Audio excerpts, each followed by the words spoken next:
Hello my dear students. So one of the reactant might be in lesser quantity, the other reactant might be in excess quantity. So these are the two formulas which you have to remember. So this is the mole fraction of urea in the solution. Volume divide by 1000 if I do, I'll get it in liters. So I know the volume, I know the density, I can find the mass of the solution.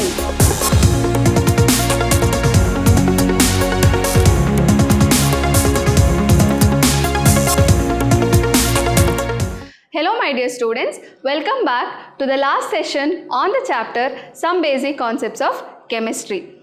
Last class we had learnt about mole concept as well as the empirical formula. Today we learn about limiting reagent and units of concentration. Okay, so we'll see what is the meaning of limiting reagent. The reactant which is present in lesser amount and gets consumed after some time, and after that no further reaction takes place whatever may be the amount of the other reactant. Such reactant is called as limiting reagent. Or now for example, in a chemical reaction always we do not take the reagents, that is the reactant, in stoichiometric proportion. So one of the reactant might be in lesser quantity, the other reactant might be in excess quantity. Now the reactant which is in lesser quantity and which gets consumed completely, once it is consumed the reaction will not happen, it stops the reaction because that particular reagent is not there. So you are not going to get more products. Such reagent we call it as limiting reagent. Okay, and the one which is present in excess we call it as excess reagent. So here we have taken an example of nitrogen reacting with hydrogen to give ammonia. Now from this balanced chemical equation what do I get to know? Stoichiometric coefficients, it is 1 here. So 1 mole of nitrogen is reacting with 3 moles of hydrogen to give 2 moles of ammonia. Correct? So it is 1:3 ratio. I need the reactants. For example, I have taken 1 mole of nitrogen and 6 mole of hydrogen. I get only 2 moles of ammonia because nitrogen is the limiting reagent. Even if hydrogen is in excess, as there is less amount of nitrogen, this 1 mole will consume 3 moles of hydrogen to give 2 moles of ammonia. The remaining 3 moles will remain as it is. Okay, so the limiting reagent is the one which has to be used to calculate the amount of products which is formed. Okay, this we have to keep it in mind when we are solving the problems. If we have taken 2 moles of nitrogen and only 3 moles of hydrogen, still I will get only 2 moles of ammonia. Why? Because here hydrogen is the limiting reagent. I do not have it here. For every 1 mole I require 3 moles of hydrogen. So 3 moles of hydrogen will be completely utilized by 1 mole of nitrogen to give 2 moles of ammonia. Here 1 more mole of nitrogen is there, but hydrogen is not present for the reaction to move forward. Okay, so here the limiting reagent is hydrogen. So what do you mean by limiting reagent? The reagent which is completely consumed in a reaction and it limits the product formation is called as limiting reagent. So I hope you have understood. Next we have concentrations of solution. What do you mean by solution? Solute, when it is dissolved or added in the solvent, we get a solution. Correct? Solute is something which is present in smaller quantity. Solvent is usually present in larger quantity. When I add both, I will get a solution. Now, how do I express the concentration of solution? Dilute solution means very small amount of solute is present in the solvent, or solvent is in excess quantity, solute is in a very small quantity. Concentrated solution means it is solute is there in excess quantity in a particular amount of solvent. So how will I exactly tell? Always can I tell dilute solution, concentrated solution? No. So we have some of the units to measure the concentration of the solution. Okay. So concentration of solution or the amount of substance present in a given volume can be expressed in any of the following ways. The first one is mass percent or weight percent, W by W percent we can call it as. Next is mole fraction, molarity and molality. So we'll see each one of them. First one, mass percent. Percent by mass or percent by volume. Here if I take the mass of the solute divide by mass of the solution into 100 if I do, I will get mass by mass percent, that is W by W percent I can get. Okay. Now percent by volume means volume of the solute I take divide by volume of the solution into 100 if I do, then I will get volume by volume percent. Okay, or percentage by volume. So these are the two formulas which you have to remember. So what is the mass of solute? What is the mass of solution if you know? Then you can calculate the mass percent. If you know the volume of the solute and volume of the solution, then you can calculate the volume percent. So we have a numerical we will solve now. I'll read the question for you all. A solution is prepared by adding 2 grams of a substance A to 18 grams of water. Calculate the mass percent of the solute. So I have to calculate the mass percent of the solute. I'll write the formula first. Mass percent is equal to mass of the solute divided by mass of solution into 100. So what is the mass of solute? It is very clearly told 2 grams of a substance A is added to 18 grams of water. So A is the solute. How many grams we have? 2 grams. So mass of the solute is 2. Now what is the mass of the solution? It is solute plus solvent. So solute is 2 grams plus solvent is water which is given as 18 grams. So it is 2 plus 18 into 100.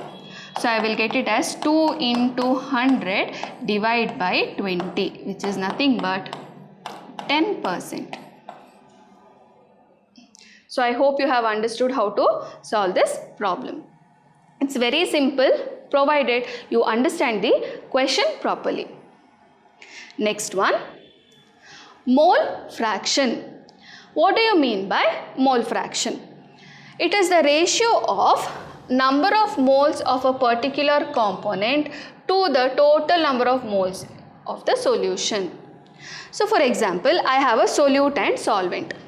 So I want to find out the mole fraction of solute. So X we use, okay, X that is of solute is number of moles of solute by total number of moles in the solution, that is solute plus solvent. Okay. Similarly, if I want to find out the solvent, then in the numerator I will take number of moles of the solvent. See, if I want to find out solute, number of moles of solute, here number of moles of solvent by total moles of the solution. And also remember, in binary solution, that is if you have one solute and one solvent, then if you add up the mole fractions, that is always equal to 1. Okay. So this is the formula which you need to know for calculation of mole fraction. Next we have a numerical based on mole fraction. I shall read the question for you all. 30 grams of urea, molar mass is 60 gram per mole, are dissolved in 180 grams of water. Calculate the mole fraction of urea in the solution. See, first of all, to calculate the mole fraction, I need to know the number of moles. But I know only the mass of urea and water. I do not know the number of moles. So first we will calculate the number of moles. Number of moles is equal to mass by molar mass. Okay. So number of moles of urea, first is urea, is equal to, what is the mass of urea? 30 grams. What is molar mass? It is given for us. It is 60. So it is 0.5 mole. Correct? Next we are calculating the number of moles of water. Again it is mass by molecular mass. What is the mass of water? 180 grams. So 180. What is molecular mass of water? It is 18. So it is 10 moles. Correct? Therefore, now I can calculate the mole fraction of urea. So mole fraction of urea is equal to number of moles of urea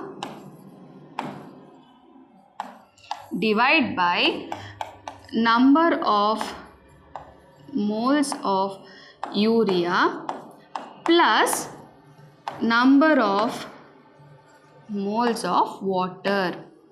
Why? Because total number of moles in this solution I have to take. So I am adding up the number of moles of urea as well as that of water. So number of moles of urea is 0.5 divided by 0.5 plus 10. So it is 0.5 divided by 10.5, which is equal to 0.047. So this is the mole fraction of urea in the solution. Next one is molarity. What do you mean by molarity? It is defined as number of moles of the solute in 1 liter of the solution. So if I tell molarity of sodium hydroxide solution is 1, or I have 1 molar sodium hydroxide solution. What do you mean by that? Sodium hydroxide molecular mass is what?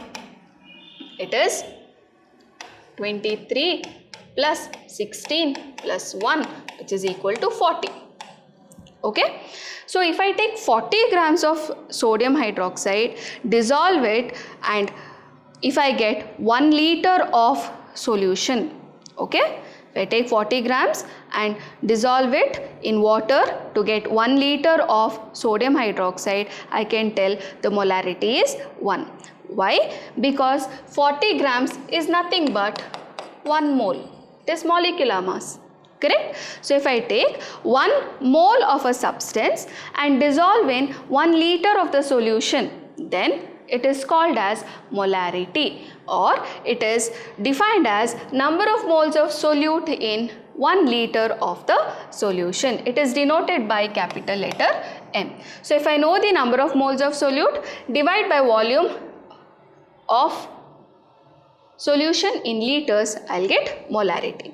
Now I don't know the number of moles, but I know there is X grams of the solute which is present in VCm cube, that is, it's not in liters, it is given in ml. Then I can use this formula. Now what is number of moles? Mass by molar mass. Correct? What is volume of solution in liters? Here it is given in cm cube. So if I know that 1000 ml will make 1 liter. So if I know this is VML, I can get it in liters. So volume divided by 1000 if I do, I'll get it in liters. Same thing I have rearranged here, and molarity formula can also be written as X, that is the mass of the solute, by molecular mass into 1000 by V. Okay. So one of the formulas you need to know for your calculation purpose. Next, molarity equation or dilution formula. Now what is this? When a concentrated solution is diluted by adding more solvent, number of moles of the solution remains unchanged. Do you all agree? Yes. That is, for example, I told you sodium hydroxide. I have taken 1 molar solution of sodium hydroxide. Okay, I have 1 liter of 1 molar solution. For that I will add some more amount of water. Okay, the volume changed, but did the number of moles of sodium hydroxide change? No, the number of moles of sodium hydroxide is same, but the volume changed. So what will happen? Molarity also will change. It is no more 1 molar because I have diluted it with extra water. Correct? So how do I calculate the molarity after dilution? I can use the formula M1V1 is equal to M2V2. That is, M1 is initial molarity, M2 is molarity after dilution, which you will have to find out. V1 is initial volume, V2 is volume after dilution. That is, I have taken for example 1 liter of 1 molar solution. I have added 1 more liter. So what is the volume after dilution? 1 plus 1, it is 2 liters. Then I have to find out what is the molarity. So I can use this formula and find out. Now also the molarity into volume is nothing but number of moles. Correct? Just recall your formula, molarity is equal to number of moles by volume. So you have to just take the volume into molarity, it is nothing but number of moles. So number of moles will remain equal even after dilution. That is why we have got this formula. Okay. Next, molality. What do you mean by molality? Molarity is number of moles of the solute by volume of the solution in liters. But what do you mean by molality? It is defined as number of moles of solute present in 1 kg of solvent. What is it? Number of moles of solute present in 1 kg of the solvent. Then we call it as molality. We are not taking volume here. It is mass of the solvent in kg. Okay. Then we call it as molality. It is denoted by small letter m. Okay. Next we have numericals. I'll read it for you all. Calculate the molarity of NaOH in solution prepared by dissolving 4 grams in enough water to form 250 ml of solution. So what do we have to calculate? Molarity of NaOH. They have given the mass of NaOH dissolved in volume of the solution. So I'll directly write the formula here. As the mass and volume is given in ml, I'll write the formula like this. Molarity is equal to mass of solute by molar mass of solute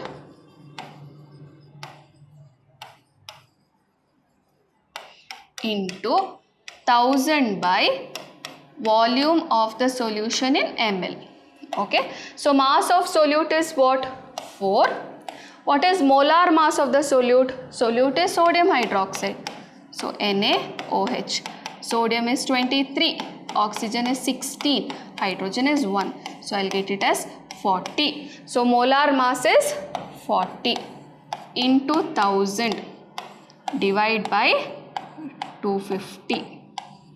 Okay, so if I solve this, I'll get it as 0.4 molar. Okay, so I hope you have understood this problem. We have one more. The density of 3 molar solution of sodium chloride is 1.25 gram per ml. Calculate the molarity of the solution. Here density is given of sodium chloride solution and molarity is given as 3 molar. So what is given? Molarity is 3 molar solution and density of sodium chloride is 1.25 gram per ml. Okay. Now here molarity is 3 molar. That means 3 moles of sodium chloride is dissolved in 1 liter of solution. So therefore I can get number of moles is equal to mass by molecular mass. Therefore mass of solute is equal to number of moles is 3, molecular mass is sodium chloride. I have 23 plus 35.5, that is 58.5 grams. Correct? So I'll put it here, 58.5 grams, that is equal to 175.5 grams. This is the mass of solute.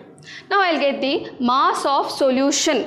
Okay, that is density is what? Density is mass by volume. Now I told you all 3 moles of NaCl is present in how much mole volume? 1 liter. Correct. So I know the volume, I know the density, I can find the mass of the solution. So therefore mass of solution. Mass of solution is what? Density into volume. Density is 1.25 into volume is 1 liter, that is 1000 ml. That is 1250 grams. So now I know the mass of solution, I know the mass of solute, I can get the mass of the solvent. Okay. Therefore, mass of solvent is equal to mass of solution minus mass of solute, that is equal to mass of solution is 1250 minus mass of solute is 175.5, which is equal to 1074.5 grams. Okay. Now I know the mass of solvent, I know the number of moles of solute.